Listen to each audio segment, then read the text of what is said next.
Okay, welcome everybody as we get started. Just gonna get the Facebook Live set up and then we are gonna be good to go. Oh, I see some familiar names. Hi, Meredith. We have our former guest, Meredith Crawford, in here.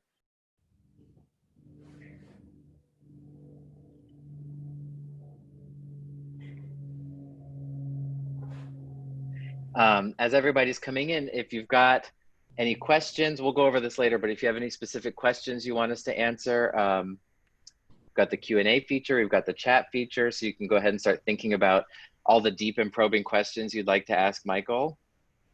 He's a font of knowledge. Not too probing.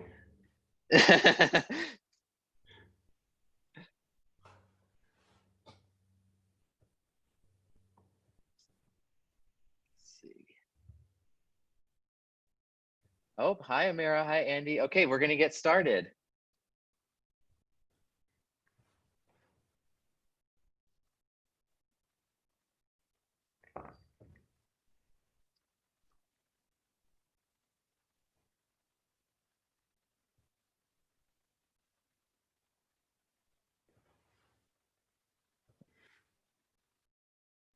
Hi everyone, I'm Michael Franz, Principal Bass of the Pacific Symphony, here with Principal Viola Meredith and Principal Flute Ben. And we're so disappointed that we can't bring music to you in the concert hall, but the three of us have found a way to play chamber music and keep within social distancing guidelines. As you can see, we're about a mile apart from each other. And we're going to perform for you the last movement of Erwin Schulhoff's Concertino, written for our oddball combination of instruments.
All right. Oh, we're here. Okay. Hi, everybody. So that obviously was our special guest today, Principal Bassist Michael Franz, our Principal Violist Meredith Crawford, and myself. That was a video that we made pretty much at the beginning of this whole quarantine social distancing thing, which seems like a lifetime ago now. But it's one that it was sort of basically like the first time we had really gotten to play chamber music together. It was a really fun project. And I'm so excited today to have Michael with us as our guest. Hi, Michael. Hi, Ben. Hi, everyone. So before we get started, as I said at the very top, as we were people were coming in, remember we've got the question and answer function. Feel free to use the actual question and answer button or just type it into the chat and we will see them either place and try to get to as many of those as we can. And we've got our partnering restaurants who are offering special deals and promotions for those of us who are participating with these mixers. We've got the Hendrix Restaurant and Bar in Laguna Niguel, Toast Kitchen and Bakery in Costa Mesa, Provenance in Newport Beach, Haven Craft Kitchen and Bar in Orange, Descanso Restaurant in Costa Mesa, and Adya in Irvine. So very, very grateful to them. So as I said, today's guest, super exciting. A lot of you probably haven't met him yet because he literally just started with Pacific this year. Michael is an incredible bassist, which I think goes without saying. We've had a lot of fun playing together, both in the orchestra and now even more so for those of you who tuned in to our Long Beach Block by Block mixer a few weeks ago. We're working on that project together. Michael is from Burlington, Vermont. He has degrees from the Eastman School of Music and also from Bard, where he was in the orchestra now, which is like an orchestra training program. He was a fellow at the New World Symphony. He has spent summers at the Verbier Festival in Switzerland. The list goes on and on. He has played with the Philadelphia Orchestra, National Symphony, the Pacific Symphony, obviously, and he got here in January. So it's very exciting. And I have to say, on top of all of this, even though he's only been here a few months, I think he's just awesome, and we've already become close friends, and I feel very happy that he's here. So hello, Michael. Hi, Ben. Thanks. So I guess to just sort of start us off, my first question whenever I meet a bass player is just sort of like, how on earth did you choose to play that instrument? Well, that's a good question. And I mean, for a lot of us, it's sort of an accident, and that was certainly the case for me. It wasn't my first instrument. My first instrument was actually trumpet, of all things. Okay. So I started that when I was in fourth grade, and then when I was in sixth grade, switched to the euphonium, which for those of you who don't know, it's sort of like a small tuba. It's not used very much in orchestra. So I was playing that, and I was enjoying playing the lower parts and low harmony parts and some bass lines. And then as I got closer to high school, I turned into a rebellious teenager, and I got into rock and heavy metal, and I wanted to be in a band. And you can't play euphonium in a metal band. I mean, maybe you could, but so I decided to learn electric bass. So I started that when I was maybe 13, and then started high school.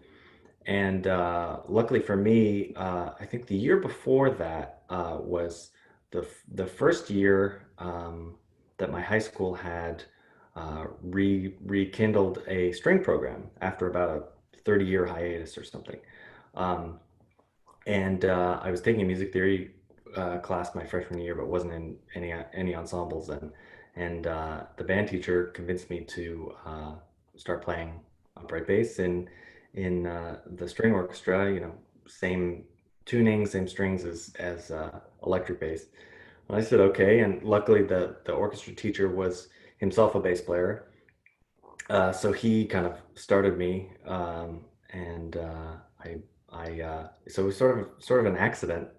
Ended up finding a really great teacher in Burlington who had a lot of amazing experiences as a performer outside of Vermont, and worked with many of the great conductors. So that was really a stroke of luck, and I don't think I would have been a professional without his help.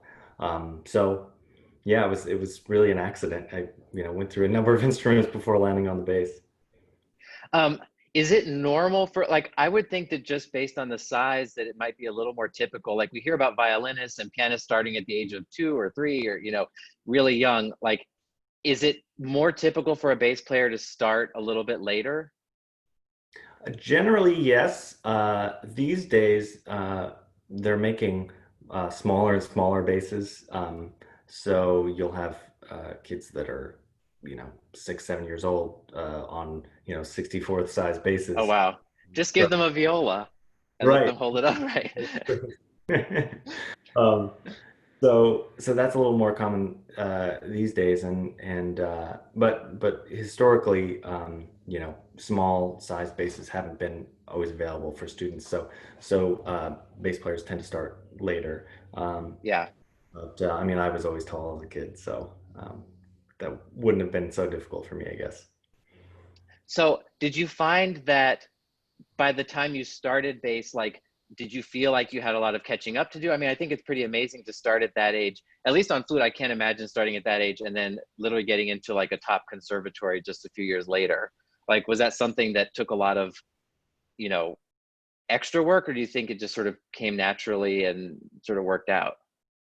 Well, I think I benefited a lot from having some sort of instrumental background. I had the experience of playing in ensembles in school and playing in the concert band and that sort of thing.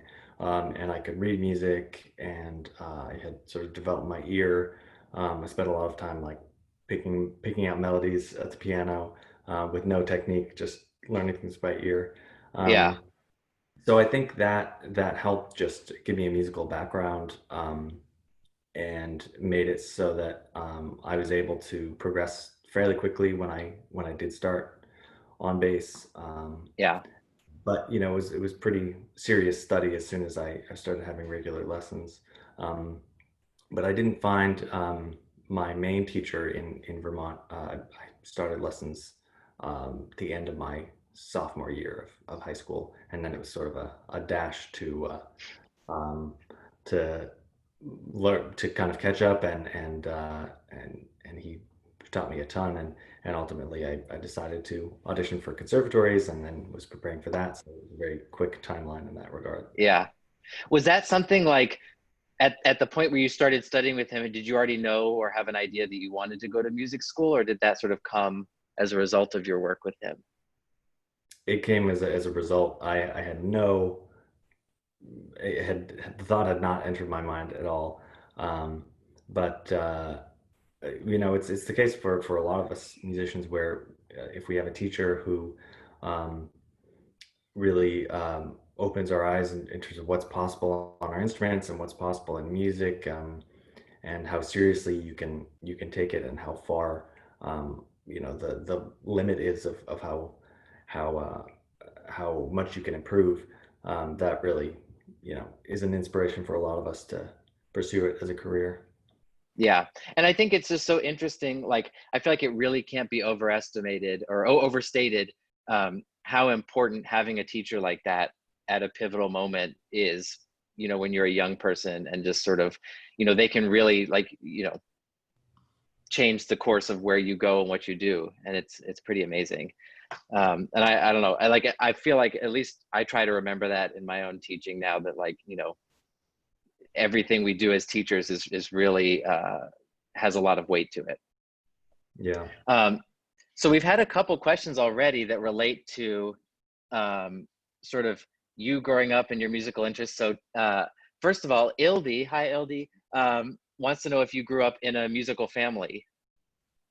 Um, there were no professional musicians in my family. Kind of the reason I started on trumpet was because my mother's father had been a trumpet player and euphonium player all his life. He didn't do it professionally, but he was passionate about it. Um, and he actually passed away. I think I was 7 or 8, and I trip down to Virginia where my grandmother was, and there was his trumpet, and I was trying to play it that summer when we were visiting, and that's kind of why I decided to ask to play trumpet in the fourth grade band. So that was definitely a musical influence, and then my dad has always played guitar. He never had any formal training, but he was always coming with little songs, and having just hearing music in the house at a young age is an influence, to become a musician and to enjoy music. Yeah. I remember when I was living in Russia, the family I stayed with said that there's a saying or sort of a philosophy in Russia that to become a professional musician, you have to be at least a third generation musician in your family. Like because they in their mind, it's so important, that whole idea of just growing up around music and having it around. And I wouldn't go to that extreme, but I think there is something to be said for having music at least around as a child, and sort of having those, like an instrument like the trumpet to get to pick up and just sort of mess around with. Yeah. Um, we have another question from Teddy, who wants to know, since you started out on electric bass, he wants to know, are there any particular rock bassists that you admire? Well, I mean, a big influence when I was, a 13-year-old was the band Rush. They have a really great bass player. I think his name is Geddy Lee. Um, and uh, yeah, I'm trying to think, you know, uh, John Paul Jones from Led Zeppelin. I remember listening to those records a lot. Um, but yeah, and I think just listening to bass players who could groove and really hold down the foundation of a group of a band was, taught me a lot, which ended up teaching me how to, you know, keep things together in an orchestra, actually. Yeah, that's really interesting. Do you still play electric bass at all? I pick it up occasionally. I actually don't have it out here in California. That's partially because I moved out here with two suitcases and my bass trunk, so I didn't have much room to take much else. But I hopefully will get one. The one I have in storage is not a very good one, so I'll get an electric bass again one day, and my neighbors can hear me pumping out Our with. our block by block concerts will never be the same. Uh, Um, so, after obviously making the decision that you wanted to go to music school, you ended up auditioning and going to the Eastman School of Music. And one thing that I think is so interesting about your biography, especially being such an accomplished performer, is that you were not only a performance major at Eastman, but you were also a music education major, right? that's right. And I think, well, first of all, among like performers that you met, is that a fairly common thing to do, or is that a little bit more unusual? I don't know many professionals that have been music education majors and then turned to full-time performing. I mean, certainly I've met a number of them that are great performers, but unfortunately, there's still sort of this divide in a lot of schools where the education majors go in this area and the performance majors go in this area, and they don't necessarily take the same classes or have the same teachers.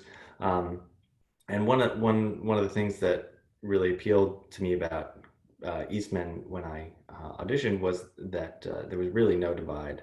Um, so I would say um, maybe a quarter to a third of my class at Eastman were either education majors or double performance and education majors. Um, Oh, wow. and it was really hard to tell. It wasn't like um, the education majors were obviously lesser performers or anything. And I had the same studio teacher as the other bass players who were just performance majors, um, and I think that was great. It made my days very busy because I was still expected to practice my instrument as much as everyone else. Um, but I also had to learn all the other instruments and take pedagogy classes and all of that. So Yeah, so like that sort of leads me to my next question, which is, I think in a lot of ways it's pretty straightforward when you think about what a performance major, especially at a conservatory, is learning. It's like you're taking private lessons, you're learning to play in ensembles, chamber music, that sort of thing. What what does a degree in music education entail? Like you mentioned, learning a lot of different instruments. I mean, how many different instruments are you expected to learn, and like to what degree? I mean, there's only so much expertise you can build on a different instrument in, one semester of a methods course. But the idea is you learn the basics so that, if you end up in a situation where you have to teach, bassoon, that you have a basic background on how that works. Um, I mean, I remember one semester where I think I was taking five different instruments at once, Wow. and that can be challenging. And people walking by my practice room could hear me, playing standard concertos on bass, and then walk by the next minute and hear me squawking on the clarinet or oboe, which is not always pleasant. Um, but so that was a big part of the coursework at first. But in terms of the other requirements at Eastman, that there's a lot of emphasis on a particular method that they teach, which is uh, teaching students to develop their ears, often before reading music, which avoids sort of a mechanical relationship between students reading music and just sort of pressing a button for a key, or putting a finger on a particular string. Um, so I had to do a lot of, singing with students, and um, improvising, and arranging, and things like that. And I think that was actually really valuable to my musicianship as a whole. Um, so yeah, I think I learned so much about just being a musician in general from those education classes. Yeah, that's really interesting. And sort of, it seemed like when we were chatting about, leading up to today, that you were saying that just in general, the teaching philosophy around music at Eastman was something that you found really valuable in terms of the emphasis on musicality and musicianship. Would you say that's fair? Yeah, absolutely. And they really emphasize sort of a cohesive type of learning, where if you're going to teach students the melody to a song or a piece, you don't just teach them the melody. You teach them the bass line. You teach them the harmony parts, so they understand how everything goes together. And I think that's really, really valuable. And for me personally, as a bass player, it's tremendously influential, because if I can understand where in the harmony I'm operating, how I relate to the melody and the harmony parts, then I can phrase differently, and I understand the music more. And I think that's a really valuable method. It's a technique called music learning theory, actually started by a bass player. And, Makes sense. exactly. So I think that's the great thing, and I hope that becomes more widespread. Yeah. I think definitely from my very scientific survey of flute players could definitely benefit from thinking more about what's going on underneath than just the melody. So, you're at Eastman, you're getting a degree in bass performance and also in music education. Was there a moment when you either decided on your own, like that you wanted to really, do the performance route and sort of give that a go, or did it sort of just happen that way? Like, how did you come to that decision? It was not really a long thought out decision. Actually, it was so I did 9 semesters at Eastman. My last semester was my student teaching internship. So that involved teaching, 40 plus hours a week in various public schools, and you know, learning in a practical sense what it's like to be a teacher. And by the end, you're running full classes every day, and working with a kind of mentoring teacher. Um, and so my head was really in the space of becoming a public school music teacher. And then I finished in December of 2014.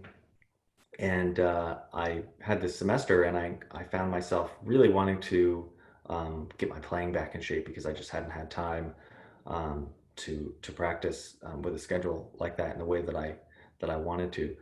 Um, and then at that point, I sort of uh, missed some of the deadlines for grad school, and I wasn't sure if I really wanted to do that. And then I ended up hearing about the program that I went to for grad school. It was a brand new program, which was a kind of paid orchestral master's in upstate New York, and decided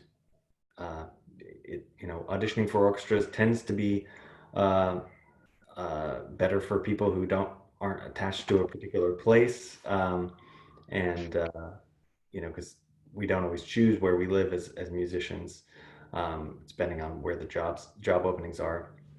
And so I thought, I'll give I love playing. I don't want to give it up. And I love teaching too. So I would just kind of see where things took me, and I ended up kind of falling in love with orchestral playing, and um, so that's the direction I went in. Well, it seems like it's working out. Um, just to circle back for a second, we had a question from Amira about, just to clarify what we're talking about when you talk about musicianship, for example. Would you say that you use the terms musicianship and musicality interchangeably, or is there, what does that all entail to you? I guess I think in terms of the actual words, I think of musicianship as a slightly broader category, and describing someone as musical is often associated with people playing expressively. But I think in terms of musicianship, uh, those musicians that I listen to that seem to have the greatest awareness of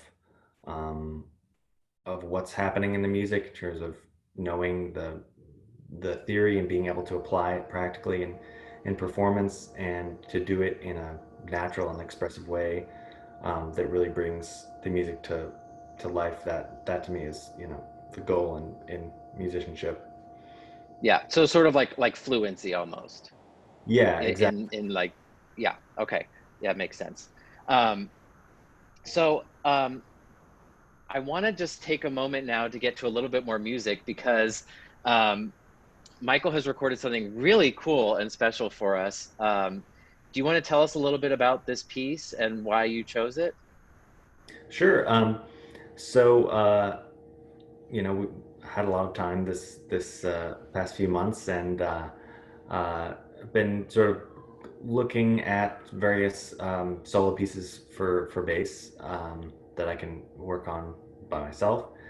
And actually, in a conversation with Ben, we were talking about your time when you lived in Russia and how you were interested in this composer Weinberg. And I remembered that he had written a solo bass sonata, and I found the music. And when Ben last week asked to have me on, I thought, see if I can take a look at this. And since Ben is a Weinberg expert, we could have a chat about it. It's this is a short movement, the third movement, which is sort of a very angsty march, you could say, from a six movement solo sonata. And it was probably written in the 70s for a Russian very unique bass virtuoso named Rodoin Azarkin. So that's what you'll hear now. Great. Okay, let's take a listen.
Wow, amazing. Sorry, my sound was off. Um, Oh, no. yeah, it's a very, very sort of angsty and nervous sort of piece. It changes moods very suddenly, um, and so I uh, enjoyed playing it. I feel like it captured some of the feelings that I'm sure a lot of us have had about staying indoors a lot of the time. Uh, Yeah. Well, and I think that also it just really suits the bass very well. Like it seems to play into a lot of sort of what the bass is really good at. Yeah, and we don't have there's not a Beethoven bass concerto or sonata or any solo works by Bach or really any major composer, and so we're often forced to sort of transcribe music that was written for a cello or violin, and that tends to Yeah. be really really high register. Um, and can sound sometimes a little strained on the bass, and it's written for instruments that have different tuning and different strings, and so it's nice to play something that's actually um, written for the instrument and uses the full range. Uh, so that's nice. Yeah. And then, I think it's so interesting listening to that piece. I don't know about everybody else, but I definitely hear a similarity to a lot of Shostakovich's music, um, which is interesting because for those of you who aren't familiar with Mieczyslaw Weinberg, he and Shostakovich were best friends, and Shostakovich was basically responsible for actually saving Weinberg's life at least once. Um, Weinberg was a Polish Jew who had to flee Warsaw when the Nazis invaded, and his entire family was killed by the Nazis, and he made it out to Belarus, and sent a score of his symphony to his first symphony to Shostakovich, who immediately thought he was a great talent and funded his trip to come live in Moscow. And there are these great recordings back in the Soviet Union. You would any symphony or piece that you wanted to have performed publicly had to go before an arts committee before you could do so, and you'd play it in a version for like piano four hands, so like two people playing it in a duet form. And Weinberg and Shostakovich would always go together and perform each other's works. And there's some interesting recordings of them performing Shostakovich's 10th Symphony in that four-hand piano version, like for the arts committee. Uh, anyway, and I hear a lot of similarities back and forth between the two composers. Yeah, that's Um, really interesting. I'm glad to get your expertise. I didn't know. oh yeah. Well, I mean, it's interesting to me also just because Shostakovich was quite a bit older than Weinberg, so in a lot of ways he was a mentor to him.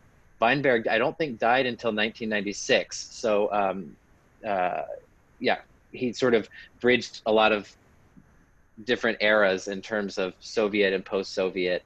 Um, and yeah, it's just also interesting his relationship as a Jewish composer with the sort of notoriously anti-Semitic Soviet government, and that was a lot of the reason why his music isn't as well known as it would have been. Shostakovich actually, sorry, I could talk about this for days.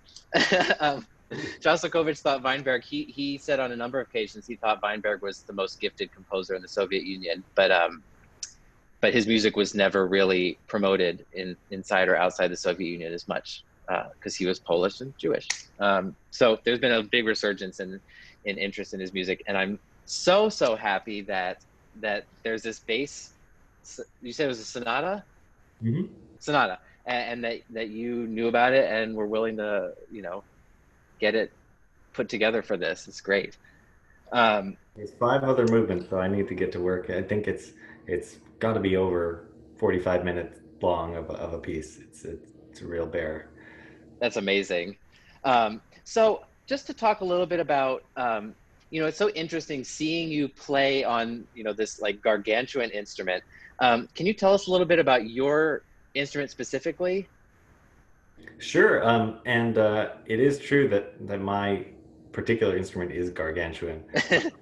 Even among basses, other my colleagues in the symphony, I think it's definitely the largest one. And it was made only about 10 years ago by um, a father and son, Thomas and George Martin, in outside of London. And Thomas, the father, actually was a bass player, and still is. And he's about 80 now, but he was principal bass of the London Symphony for about 30 years, and actually briefly studied at Eastman. He's Wow. American, but moved to the UK, and is a really accomplished performer, who ultimately turned to bass making while making, complete recordings of all the Bottesini solo pieces, which is kind of the Paganini of the bass. So very, very prolific guy. And uh, my instrument is modeled after a bass that was supposedly made in about 1590 by a maker named Ruggieri. So it's a modern English bass modeled on an Italian bass that's was actually made by a guy who was born in the U.S. Wow, amazing. um, so I think, yeah, Amira has a question about, and I think from what you and I have talked about, this would be particularly interesting for the bass. That, obviously an instrument size affects the sound and sort of how that works. Because I mean, you've said before that particularly with bass, there's a lot of variation in sizes that are they all fall under the category of bass, but there can be larger and smaller ones. Does that have an impact on the sound, and how do you deal with that going from one to another? Yeah, it has a big impact on the sound. Um, in terms of going from one to another, I don't do it very much anymore because I have my instrument that I use here, and that's the only one I play. But I've had to switch instruments very quickly when traveling, and sometimes you don't want to travel with a bass because that's a pain, and it's sometimes easier to borrow an instrument. And you could be stuck with an instrument that's much smaller or much larger than the one you're used to. I've gone to music festivals and been handed a five-string bass, Oh, wow. more common in Europe. Um, so there's a huge variety, and it takes, definitely takes a day or two to get used to an instrument that has it's a very different size, and often the spacing, the string length will be very, very different from instrument to instrument. So, but if I had a smaller sort of solo bass with more of sloping shoulders and a narrower body that had maybe a brighter sound, that might be something I would use more for high solo repertoire. Be easier to get over the instrument. Um, mine is not too difficult to get over in spite of its size, but it is, it's primarily an orchestral bass, and the sound is very deep, and it definitely excels at playing the very low notes with a lot of breath. Um, so, and I bought it because I mainly do orchestral playing. So a jazz player or someone playing uh, mainly high solos would have a very different instrument. Interesting. Okay. You mentioned traveling, which I think is a very interesting part about playing the bass. And actually, Ildi had a question specifically about this. How on earth do you travel with Good question. that? So I have a flight case, a flight trunk that is about as wide as a refrigerator, and maybe about 7 feet tall. And with the bass in it, it weighs about 100 pounds, which is an improvement on the old cases used to be 200 pounds. Um, and it used to be, with more loose airline policies before 9/11, that you could pretty easily take a bass uh, and not have to worry about it getting messed with, or the case being opened up, or even that further back there were larger seats, and people could buy a seat and put their bass on, buy a seat for their bass. Yeah.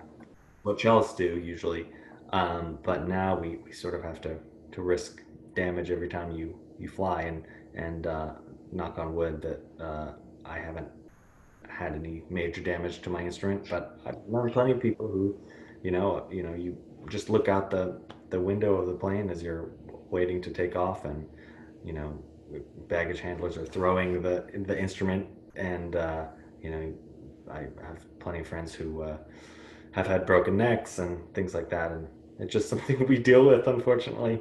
Um, I but cannot imagine. like I said, when I moved here, I somehow figured out how to navigate walking around the airport with. I got one of those carts with my 2 suitcases and a big backpack and my 100-pound, 7-foot flight trunk, and I was wheeling that all around myself. So it can be done. It's not fun. It doesn't sound fun. I like how I can just store mine under the seat in front of me. That um, is- before we move on, we have one other question that sort of relates to the instruments of different basses. So Peter wants to know. So he says, do the different basses in the Pacific Symphony sound different because they're different in size? And I guess sort of as a tag on to that question, I would ask, is there a wide variety in size and type of bass in the Pacific Symphony bass section? Yeah, yeah. There are there. My colleagues have some have modern instruments, some have very old instruments. There's a couple of very beautiful old English basses from the 1800s that are wildly different in size. Italian basses that have very dark varnish, and they all sound different. I mean, if I were to stereotype in terms of you know size and nationality, English basses tend to have a more sort of broad, diffuse, sort of subwoofer kind of sound. Italian basses tend to be sort of dark and growly, but maybe with a little bit more focus. But there's a huge variety in any any instrument, even from maker to maker. But I think that having a variety of different kinds of instruments, you might think that in a bass section where people are playing on radically different sounding instruments, that it would not be a good thing, but every instrument has their strengths and weaknesses, and the players, we all choose instruments based on what works for us and what complements our playing and our technique.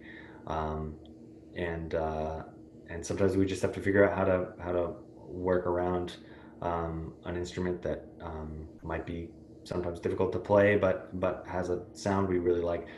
So the mix of all of those things, you can come up with a cohesive sound, and sometimes different instruments complement each other. If one has a very big subwoofer kind of sound, but might lack focus. Another, if the person sitting next to you has a more focused sound, but maybe not the subwoofer, then they can sort of balance each other out. And that takes some, silent communication and blending, which the bass section in the symphony does very well. So Yeah, it's really interesting. It's very different from, I feel like, the woodwind world. It's fascinating. So, you mentioned that after Eastman, you went to Bard and did the sort of orchestral training program there. And then after that, you auditioned for and got into the New World Symphony. Can you just tell everybody, for those who aren't familiar, what the New World Symphony is? sure. So I like to describe New World as sort of the orchestral equivalent of like a medical school residency for doctors, where it's post, it's after you're finished with your education. It's sort of a polishing program, real world practical experience. So it's an orchestra that basically operates as a professional orchestra. It's located in Miami Beach, and in addition to having a pretty standard orchestral schedule with concerts every week, you also have access to coaches and speakers that can teach you about what life in an orchestra is like, and how to get better at auditioning, which is a very difficult task, as all of us musicians know. Um, and it was started about more than 30 years ago by the conductor Michael Tilson-Thomas, and it's a great program, and MTT, the conductor, has always had all sorts of very interesting creative ideas. So it was a great place to have a chance to get some more experience playing in orchestra, and to have the flexibility to take auditions. And for musicians, if they're trying to get a job in an orchestra, you often have to take many auditions before you get a job. And so when you're done with school, often it's a scary moment when you don't necessarily have a job, and something stable like school, where you have lessons to push you along. So it's a great program to kind of bridge that gap. Yeah, and I think in addition to the sort of training component for the musicians, which is obviously, like you said, invaluable as you're starting to take professional orchestra auditions. One of the things I've always been so intrigued with and sort of impressed by with New World Symphony is that it seems like, as a musical performing organization, they do a lot of innovative things. Like you mentioned, that Michael Tilson-Thomas has a lot of creative programming. And I'm just curious, were there any specific either programmatic things or just sort of ways that they do things at New World Symphony that you think would be valuable for professional symphony orchestras to consider adopting? Um, yeah, well, they're very tech savvy, which I think is a thing that all orchestras are learning to be these days. Um, but certainly not. They're not afraid to add lighting and visuals, and make the concert hall very accessible in that way, and have a big variety of types of concerts. I know the one of the most popular kinds of concerts they did were these sort of club concerts, where they removed the seats in the concert hall, and sort of turned it into a dance floor, and invited younger people who would normally be at clubs in Miami Beach, and but they'd have a DJ and an orchestra, and people would just go wild for even standard repertoire, but often it would be interesting program choices. So things like that, I think are an interesting use of the orchestra in a non-traditional format, that I think some groups are starting to explore, and I think that's a very positive thing, because there's a lot that we as classical musicians can do, um, like block by block, for example, where we're not in a concert hall, but we're still able to connect with audiences, and bring a variety of different kinds of music to people. Yeah, and I think you sort of touched on this, but I think one of the, if you can call it a silver linings of this whole pandemic and not getting to do things the way that orchestras have done for literally centuries, sort of forces us to rethink and sort of adapt and figure out, especially with technology, because it allows us to do things like this that require technology. And I was always so impressed the few times I went to the New World Hall in Miami Beach. correct me if I'm wrong, but their hall was actually designed with multimedia performances in mind. Like they have these large, don't they call them like sails, that are like Mhm. these open spaces where they can project different images on different parts of the hall. And it really makes a totally different concert experience. It's really interesting. Yeah, it's really integrated. Um, and so that brings us to you coming here.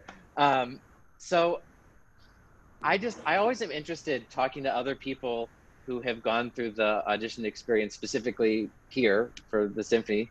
How did you decide to audition for Pacific Symphony, and what was your audition experience like?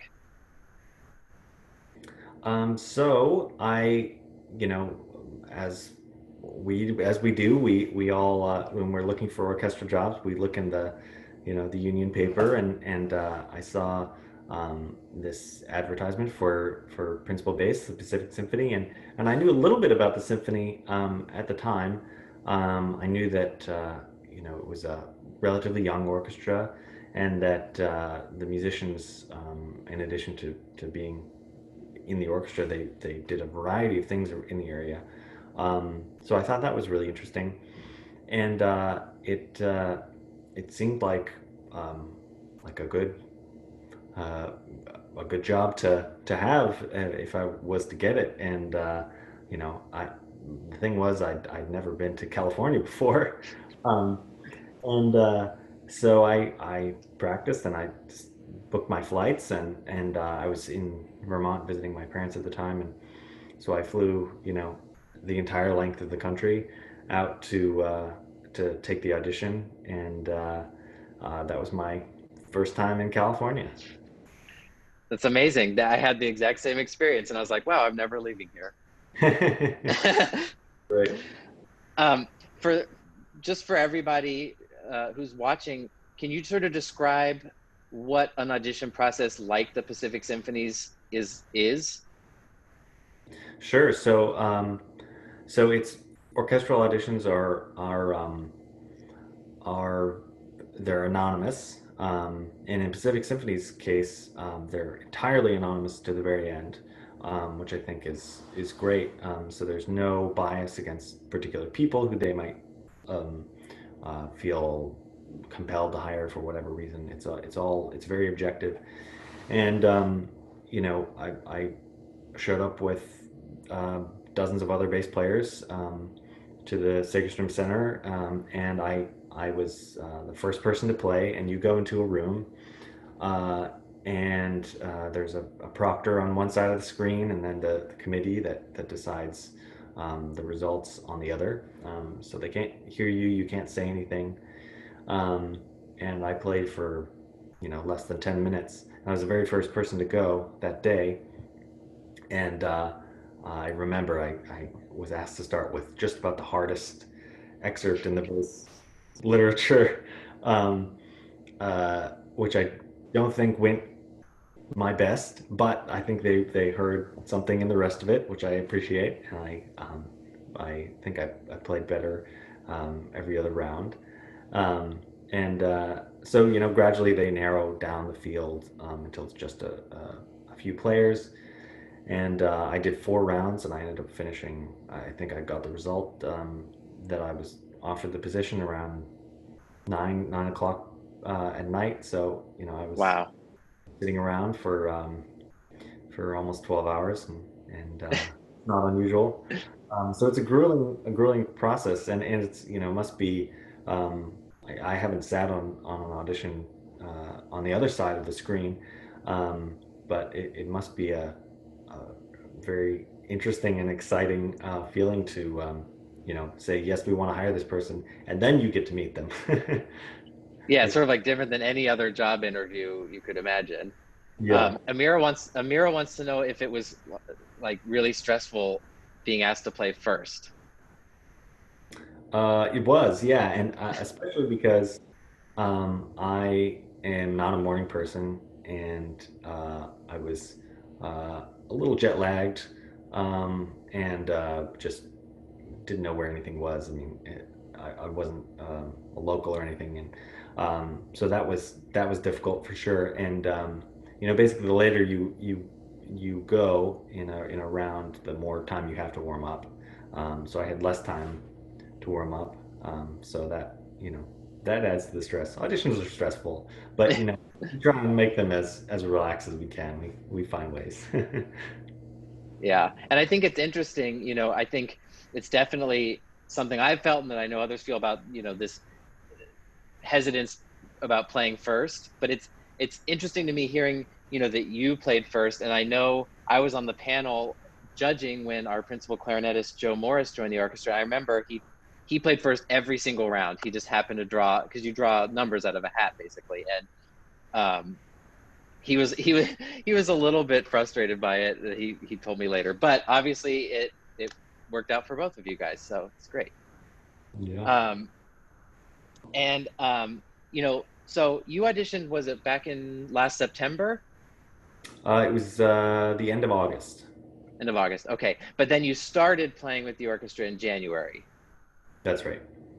Okay. And so what was it like coming to work for the first week? Do you remember what the program was or what your impressions of the hall were? Yeah, I remember it was our first classics program of 2020, one of just a few, unfortunately.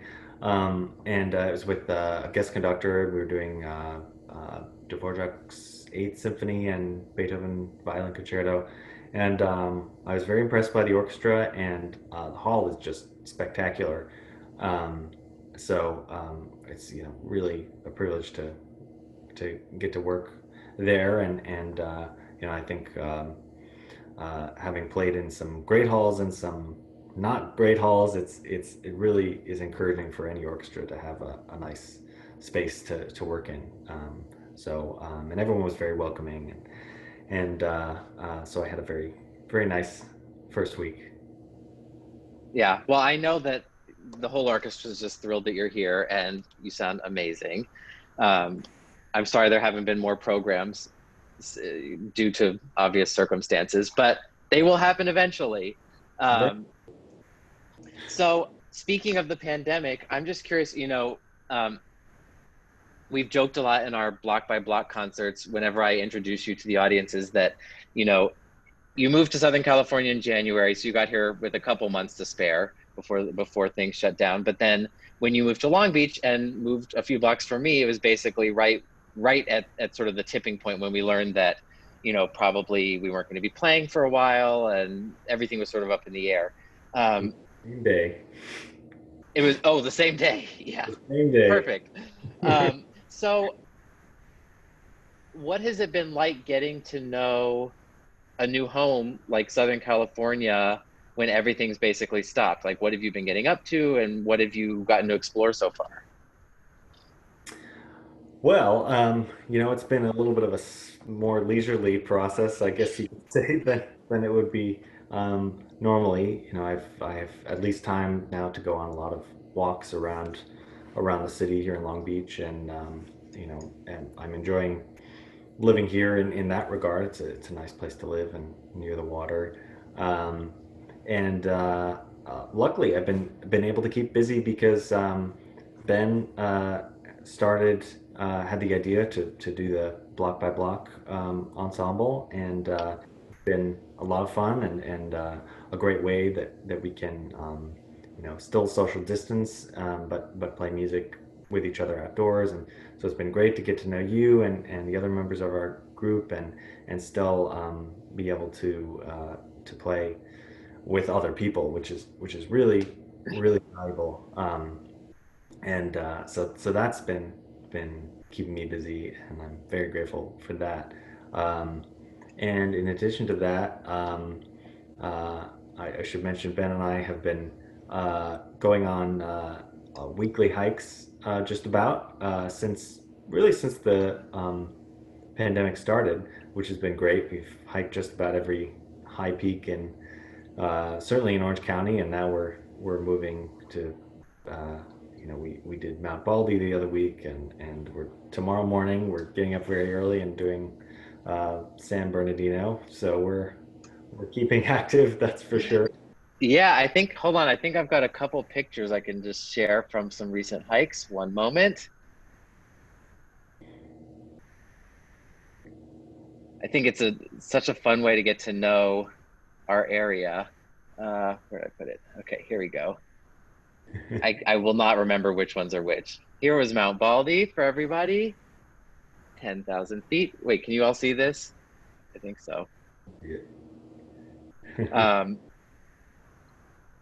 anyway, just a few of the recent hikes. Michael on Mount or Cucamonga Peak.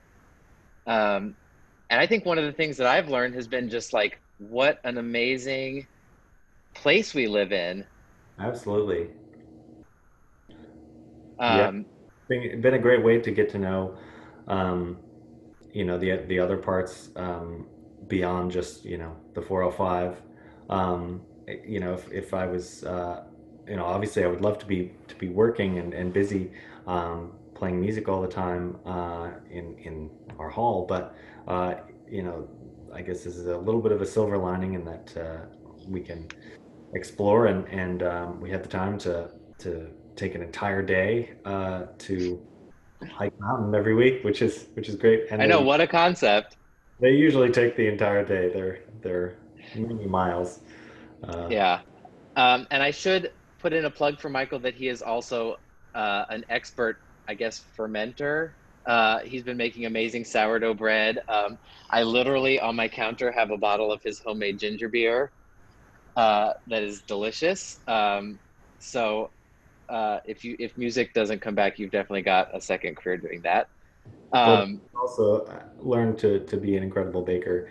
Uh, so we've been alternating making all sorts of bread loaves and things like that. So that's been fun. yeah, so that's been a lot of fun. So we have got a big backlog of questions. So I know we're a little bit past 5, but if everybody, whoever wants to stick around, let's just try to get through some of these because I think there's some really interesting ones in here. Sure. So Howard wants to know, he says, I have seen a concert where the bass is played on strings below the bridge. Have you done this and do composers write for this? I think I have done it, and yes, composers do write for that. It was probably a very modern piece, and you can get all sorts of interesting sounds bowing, on the tailpiece, below the tailpiece, and things like that. So it has been done. Okay, awesome. Next question from Paul and Wendy Smolen. Hi, mom and dad. Um, have you ever dabbled in jazz? And if so, when? I dabbled. I like jazz. I took a jazz course in my undergrad. I wouldn't say I'm an expert, but I'd like to explore it more. Yeah, awesome. Well, I think, and we've talked about this before, one of the interesting things about the bass is that it's literally so versatile and is used in so many different styles. Like you've got bluegrass, you've got jazz, you've got, classical, all sorts of things. And it's sort of this, it crosses a lot of boundaries, Yeah. which I think is very cool. Bill wants to know if there's a particular favorite piece that you enjoy playing. Ooh, that's tough. I mean, I try and enjoy whatever I'm playing that week the most. But I really enjoy playing the music of Prokofiev. He writes fantastic bass parts. Brahms wrote really great bass parts and is such great music. Actually, his father was a bass player, so maybe that's why. I did not know that. Yeah, and a horn player. I don't know how good he was at both, but um, and I'm a big Bruckner fan. So not done uh, so much, but it's great music and wrote some very tricky bass parts. Awesome. Okay. Bill would like to know if there's a difference in playing style between American and European players, the way there would be like maybe for like oboe players, I guess. Yeah, definitely. I think owing to the amazing variety of types of basses and the history of the instrument, there are a lot of different schools of bass playing. And so even in Europe, the French, more of a French school of playing is very different from the German German school, and there are actually different kinds of bows. In most German-speaking countries, there are it's almost exclusively bows held underhand with a much larger ebony frog. And in France, Italy, and other places, it's more common held overhand, like a cello or violin. Um, so and then you get into different kinds of instruments and different lineages. There are a lot of interesting lineages of teachers that go back hundreds of years. So there are definitely significant differences. I Interesting. would, So could you, oh, go ahead. yeah, I could never, as a French bow player, I would never be accepted into, if I auditioned for the Berlin Philharmonic, probably no matter how well I played, or the Vienna Philharmonic, because they all play underhand German bow. And is that something that you would be able to hear even if you couldn't see the player? Probably not, actually. Interesting. Might be a style thing. Certain things are easier on the different kinds of bows, but here in the U.S., in the Pacific Symphony, we have German bow, we have French bow, so it's very easy to blend together. But that it's more about style and Got tradition. it. Interesting. Um, Amira wants to know, we were talking about whether you dabbled in jazz and things like that. She's asking about the block by block group. Do we just play classical? Is it a mix of styles? Any jazz? Other things? Well, as Ben usually says in our performances, there's not a whole lot written for our combination of instruments, so it's mostly arrangements. And I've got to know a lot of very interesting Scandinavian folk music, thanks to Ben, which he has Sorry. arranged. No, it's great. So he's made a lot of interesting arrangements. So we do a lot of folk music. We do. Josh Rands, our clarinetist, has been arranging a lot of klezmer. So, in addition to more standard pieces that have been arranged for us, it's sometimes throw in a Beatles tune, and it's a big variety. So not just Mozart and Beethoven for sure. Yeah.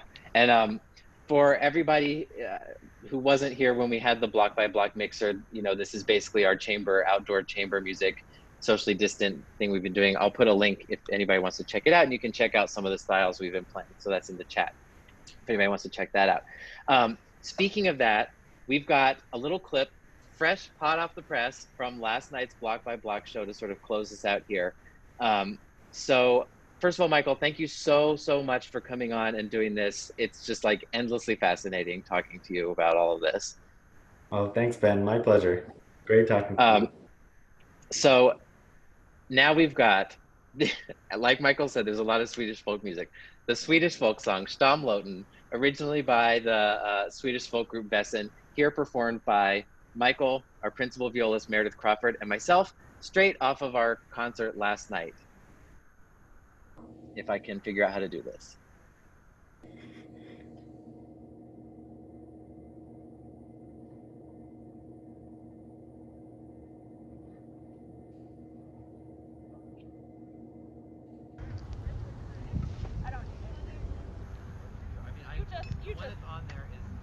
Yeah, that looks nice.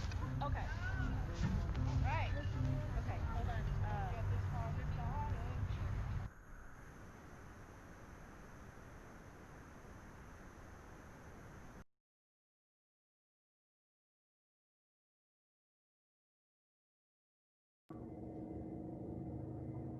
Technical difficulties, one moment, please.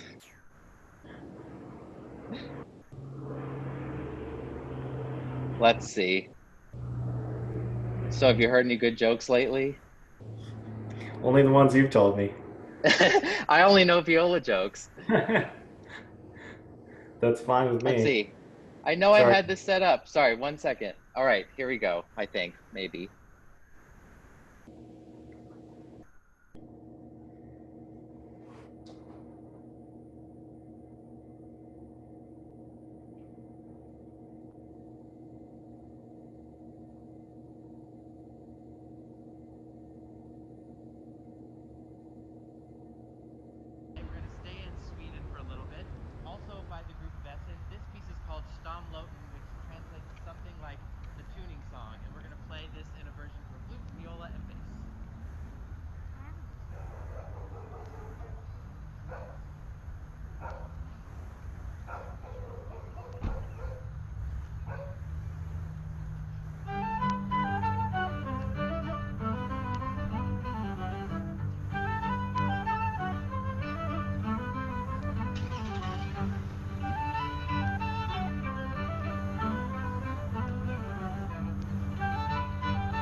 And there we have it. Thank you so much, Michael, for being my guest today on the Symphony Mixer. And to everybody who's watching, thank you guys so much for tuning in. It's such a pleasure to get to share this hour, or now hour and 15, with you guys every week.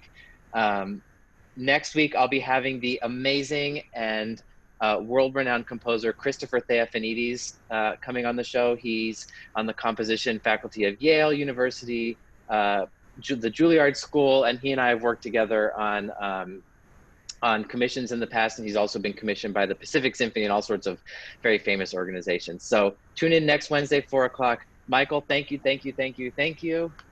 It's been awesome. It's my pleasure. Okay, bye everybody. Be safe.